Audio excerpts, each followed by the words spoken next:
Welcome to the Statistic in ED YouTube channel. Today's video is about my worst project experience as a freelance data analyst. Those of you who know my channel will notice that this video is different to other videos here.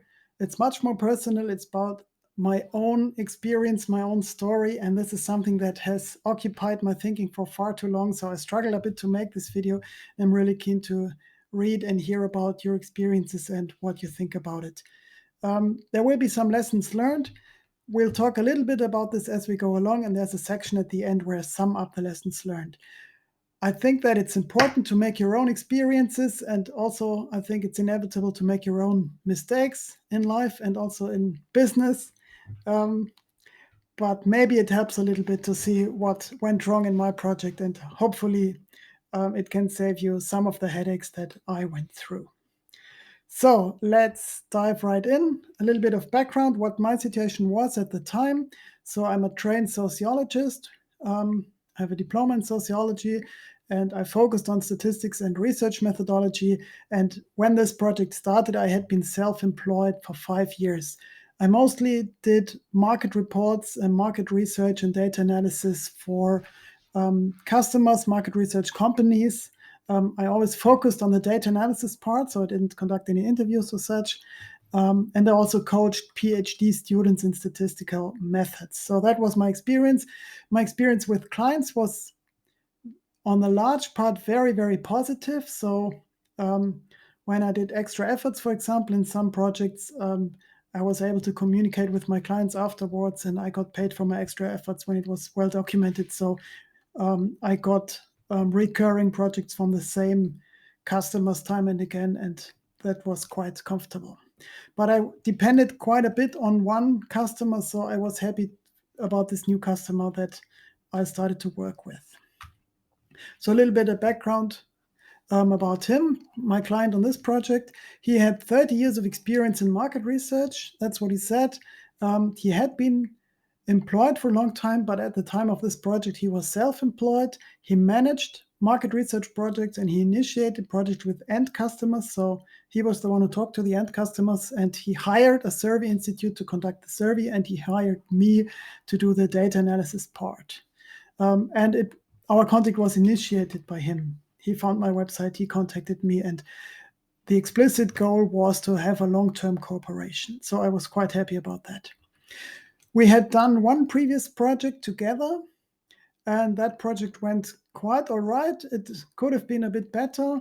I did a data analysis for him there, and the variables didn't correspond very well to the questionnaire. The link was not so obvious, so I had to put in some extra work that I had not anticipated to make this connection clearer. But that was quite all right, and we had a takeaway from this first project. For this project, we created a toy sample data set before data collection was finished, or before it even started, so that I was aware what the variables would look like, what the variable names would be, and how they corresponded to the questionnaire. Right, so the project setup, it was a recurring survey. More than 10 previous runs had already been carried out. The software for data analysis was SPSS, maybe some of you know it, Statistical Package for the Social Sciences. There was syntax from the previous runs. It was available to me. I was able to use it. And to be honest, in the beginning, I was really looking forward to it. I thought this is a very well-established project. The syntax has been tested and successfully used many times, so I didn't expect too many problems. My client had worked with a different analyst before, but he didn't have any more access to him. And my client himself, he didn't know how to work with SPSS, so he relied on me to do that. Okay, how about the financial side? We had a fixed price contract, so we'll talk more about this in the course of this video. And the question for me was if the syntax that was made available to me would just work and produce the desired results. I was well aware that this might not be the case, that projects don't always go as you expect. So I offered 2 prices to him. I thought if everything really goes smoothly and I just run the syntax and the results come out, so to say, then I offered a price for that and also offered a considerably higher price, a multiple in fact of the first price, if I had to make adjustments to the syntax. So I was aware there might be problems, and I was really looking forward to this project. Right. Then the time came when the data became available to me. The survey was conducted and finished. The data came in later than we had arranged. So I wasn't worried too much at this point because I thought this is well documented for both of us. So for me, it was a one-on-one project, so to say. I just worked with my client directly, so no intermediate people involved and direct contact. So I felt okay about that. The Survey Institute had programmed the questionnaire, and the data, the raw data that came out there, was quite different to our toy example data set, but it was the task of the Survey Institute to do the initial data preparation to transform the data to the format that we had agreed upon. So I was supposed to receive data that corresponded to the sample data set. I got the actual data, and my first step was to compare the actual data to the sample data set. I found a number of differences. And I listed them in detail and sent that list to my client, and he phoned me and we talked about how to deal with that. I still felt okay. My mindset was to put on all the work that was necessary to make this project a success. And my experience was that this work, this effort is acknowledged by clients. The output that I had to generate was just tables, so no fancy graphs or anything of that kind. And the key challenge was to work out the correct percentages. It sounds trivial, but it was non-trivial because there were several levels of nested filter questions, and we always had to be aware of which base number the percentages should relate to. So that was really the key challenge in that project. And the key filter question, I won't talk about the total questionnaire in detail, just this one question that I will mention specifically. After some demographics, one of the first questions, if the product had been used before by the survey respondent. So I use this placeholder. I don't need this stuff for the product that I don't want to mention in detail here. So a straightforward question, have you used this I don't need this stuff product before, yes or no? So this was one of the central questions, and all the percentages and the filter levels corresponded to this initial question. So in the sample data set, we just had one variable for it. Let's call this variable 5i. In the actual data that I received, it turned out that there were two variables for this key filter question. Let's call them 5i and 5j, and both had yes and no answers. So, and I didn't see any obvious patterns in the answers, like that one question only had yes or no, or like a heap of yes or no answers at specific times in the questionnaire or corresponding to some demographic traits. That was all not the case. No obvious pattern, yes and no answers spread seemingly randomly across both variables. So the client told me to combine the two variables. We talked about this, and combining them meant this for me. Whenever there was a yes answer in one of the two variables, the new variable that I created, 5i new, let's call it, had a yes answer if there was at least one yes answer in either of the two variables.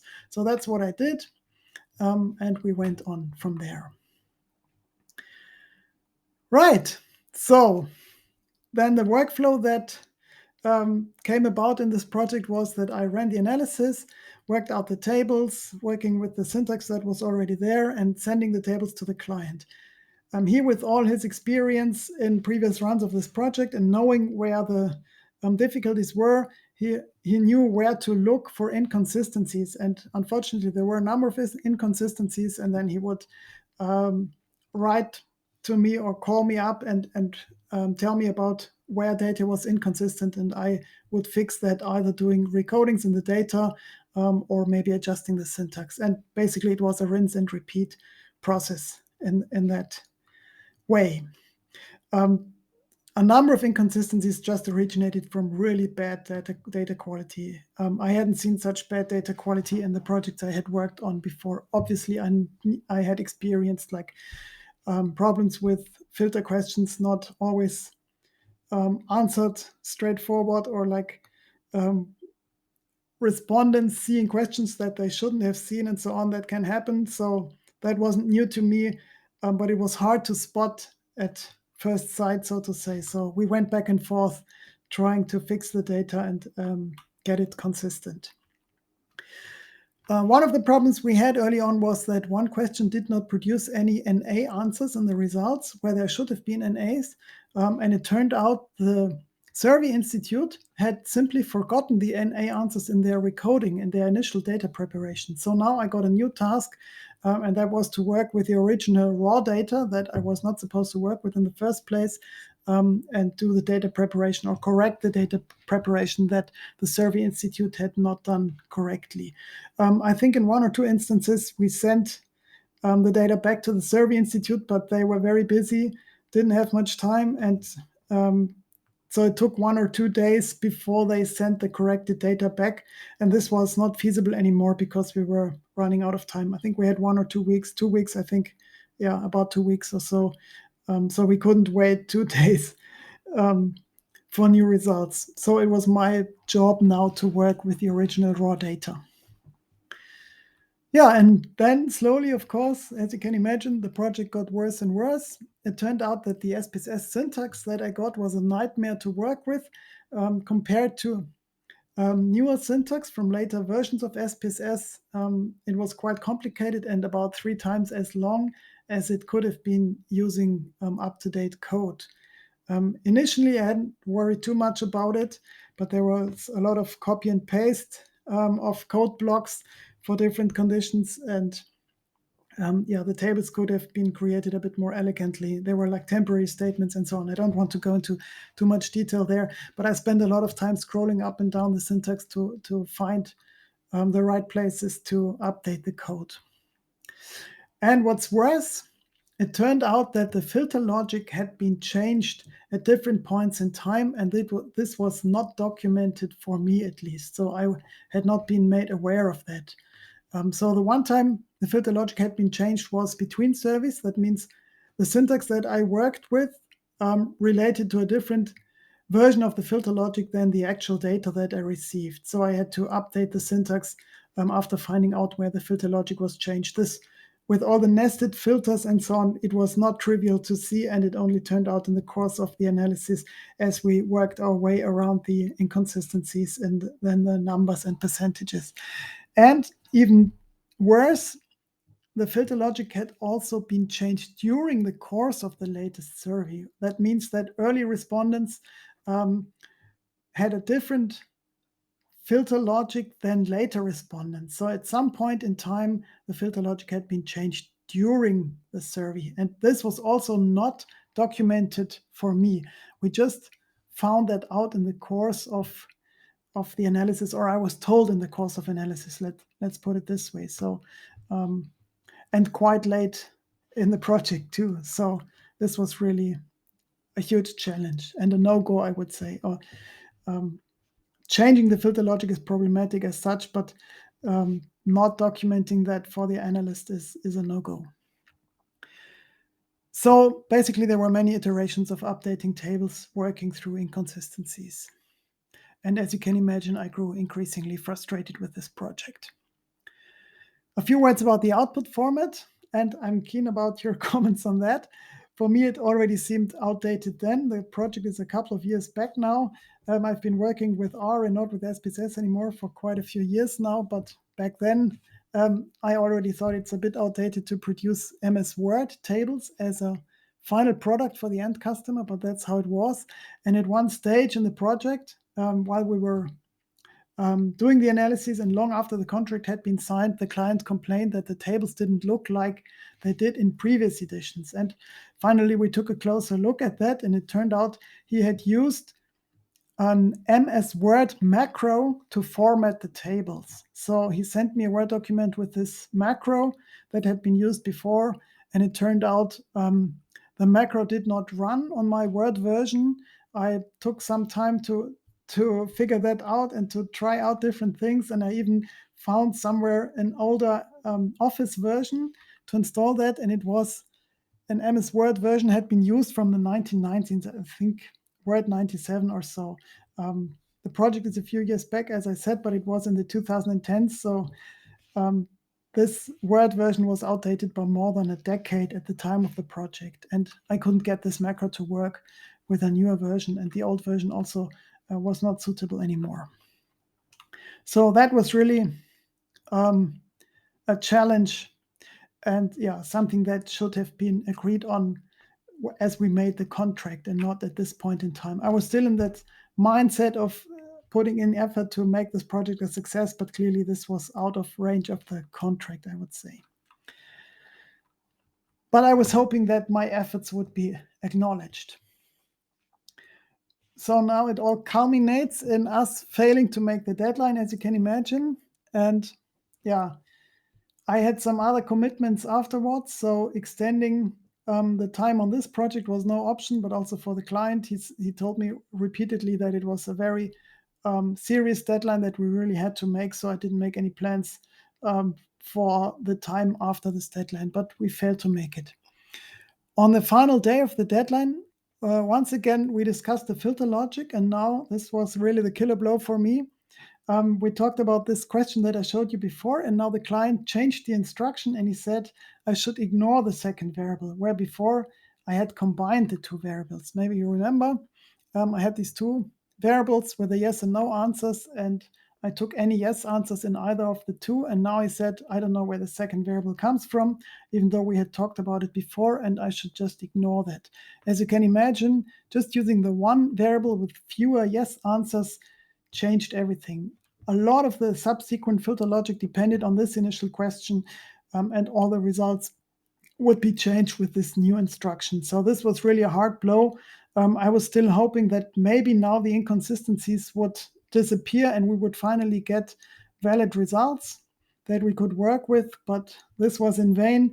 Several iterations later, and I had to move to my other commitments. I couldn't spend more time on this project. So that was really tough. But the project needed to be finished. The client couldn't wait until I had finished my other commitments. So I found a colleague and I handed the project over to him. And I ended up paying this colleague from the project budget because he had to finish the work. The client's position was that we had a work contract about the finished report, and he would pay me for the success of the project, so to say, and not for the working hours. From his perspective, I can really understand that, but seeing where the problems in this project originated, of course, I was not happy with that. And of course, there was no acknowledgement of all the extra effort I put in that was not part of our agreement. So you can imagine what I felt like, even if I'm not a designer. I think you can maybe relate to that. So yeah, a work contract for the finished report was his position. Right, and now the plot twist. I wouldn't have imagined that. So when I returned from my other commitments and my colleague had successfully finished the project, not without getting frustrated himself and feeling underpaid, of course,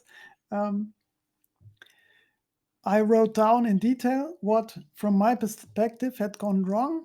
And from previous experience, I thought we could discuss that and see what we make of it, what we can learn from it, and so on. But the client replied by ending our cooperation.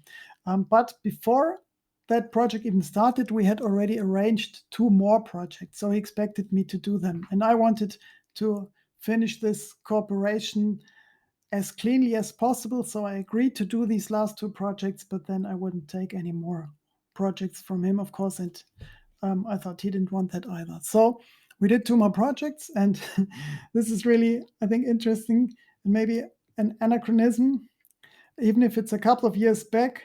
In the 2010s, collecting data via pencil and paper, I think, was already far outdated and very unusual, but that's what happened there. There were not too many questionnaires handed out, so but still anachronistic, I think. So my client ended up typing in the data, so digitalizing the data from paper himself. The positive side was that the data quality was much better. Also, the two projects were much simpler with much less of a nested filter logic, and we ended up finishing them very quickly. The analysis went very well. It was quite straightforward. I wrote the syntax from scratch and it just worked, and we got valid results, consistent results. He was happy, and yeah. So I thought our cooperation is finished with that. He paid me, and I thought all was well. But then the plot twist is that he negotiated with his end client from the project that I talked mostly about in this video, and he was asked to continue. Even we had some problems. He was tasked with the next run of this ongoing survey, and now my client asked me to do the analysis. He was happy with the last two projects, and he even said that I was well suited for the task. So that was really a surprise for me. I thought about it quite hard, even slept about it, took some time, and I thought about whether to double or triple my price. I also thought about contract clauses I could use to protect myself from the issues we had in the previous project. But the more I thought about it, the more I realized that it was not really about the money or about the type of contract that I used, but it was really about trust. And I felt that that relationship of trust had been broken, so I finally declined. There was no direct correspondence after that. He obviously had to accept that, but a couple of weeks later, he needed a small work done from me to send a data set to his client from this first project. So I needed to prepare the data bit a little bit, and in that correspondence, he accused me of not being able to do this next project. I didn't feel too guilty about that because he had ended our cooperation before that, so I didn't feel obliged to do the project. But that was quite an interesting plot twist, I thought. Right, so much maybe about the project. So now, as I had promised about the lessons learned, I think some things maybe have become clear already or have been mentioned, but let's sum that up. So I think the most important lesson is to communicate more clearly and in time. So what do I mean by that? I was in that mindset of making the project work and putting in the effort that was necessary to make it a success, having experienced that this effort is acknowledged. In retrospect, and maybe some of you would have done that anyway, but I hadn't. I should have set my boundaries much more clearly earlier on. So, whenever I did extra work that was not really part of our agreement, I should have communicated that much more clearly. And maybe also uh, included that in the contract, or said that I do the work that I'm paid for. And if I have to do extra work, then I expect to be paid for that as well. Like working with Word macros, for example, or doing data preparation that was not part of our agreement. So I think that's one of the lessons. And I'm keen to hear what you think about that. Then the next one is easier said than done, maybe. Beware of working with code written by others. So in this project, I would have probably been better off writing the code from scratch rather than working with this old code and outdated code. Sometimes I guess it's inevitable to work with code that has been written by others, but then I would suggest at least to take your time to familiarize yourself with the code, think of potential problems. Now, from today's point of view, working with R, there could be a challenge of maybe breaking changes in packages and so on. So if you don't know which software setup was used for the project, like which packet versions, which R version and so on, you must take that into account and test the code and make sure you get paid for this time that you need to work with this code. Don't just expect it to work from scratch. I hadn't expected that, but I still had enough problems with it. Thirdly, beware of fixed price projects. Also easier said than done. My experience was that some of my clients, I think this was non-negotiable. They demanded fixed price project. It was very common there, and I'm really keen to hear about your experiences in that respect. I had done some Visual Basic for application with Excel work before. I'm happy not to have to do that anymore. All fixed price projects, and most of them went quite well, I think. I had nice customers that were really nice to work with, and when I had to put in more work, they paid me for that, and we could discuss that later on, so that was okay. Also, we worked in iterations and they paid for each iteration, so that was also okay. But interestingly, when I got more into doing workshops, I met someone who's much more specialized than me in Visual Basic for applications. And I was really keen to hear about his experiences with fixed price project. And I was surprised to learn that he never, never, ever accepts fixed price contracts. He always gets paid for his time. And he says these projects, from his point of view, are not possible to calculate in advance. So I was really surprised to hear that. So I'm keen to hear about your experiences. And the last point may sound a bit strange, but this is one of the positive sides, I think, of being self-employed, that you have the freedom to say no to projects. So of course, in this case, it was not really enjoyable to turn down this last iteration of the survey that my client expected me to do. So to say I had fun saying no would be a lie. But still, I think it's one of the nice parts. Just because a project requires the skills that you have and seems well suited for your setup and for what you offer, it doesn't mean that it's your project or that it will go well. So if your gut feeling is bad, or if there are objective reasons to suspect the project will be difficult, you have the freedom to say no. It may hurt in the short term, but in the long term, I think it's much better to build up relationships of trust. And then working is really fun, and don't get into bad projects. So it's easier said than done, of course. Sometimes you just need the money. Maybe you can't decline every project, but think carefully about which projects you want to take on. I think building a healthy relationship with customers is really worth a lot. Right. That was it. As I said, I'm really keen to hear and read about your experiences. What do you think about the lessons learned? What are your takeaways? Hopefully this is helpful for you. If you liked the video, give it a thumbs up. Consider subscribing to the channel if you haven't already. All the best for your projects. I hope they go well, and don't get too frustrated if sometimes difficulties pop up. All the best. See you next time. Ciao.